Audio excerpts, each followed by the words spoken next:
Sa iba pang balita, mismong si Department of Transportation Secretary Vince Dizon, aminado na sa kasalukuyan hindi praktikal ang implementasyon ng Public Transport Modernization Program. Paliwanag niya mas nababaon lamang sa utang ang mga tsuper at mga operator kapag ipinagpatuloy pa ang modernisasyon. May balita si AJ Estares. Inamin ni Department of Transportation DOTR Secretary Vince Dizon na ang Public Transportation Modernization Program, dating kilala bilang Public Utility Vehicle Modernization Program o PUVM, ay hindi magiging matagumpay sa kasalukuyang kondisyon nito.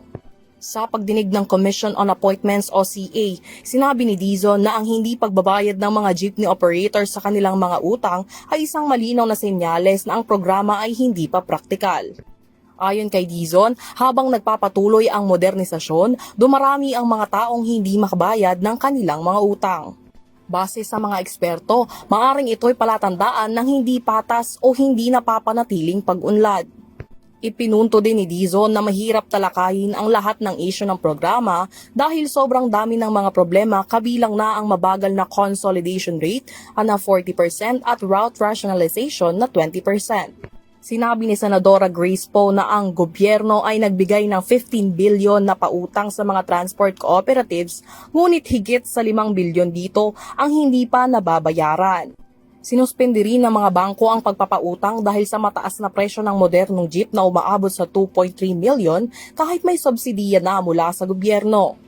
Inirekomenda ni Representative Luis Raymond Larray Villafuerte, Majority Food Leader ng CA, ang pagpapalawak ng supplier options upang pababain ang gastos.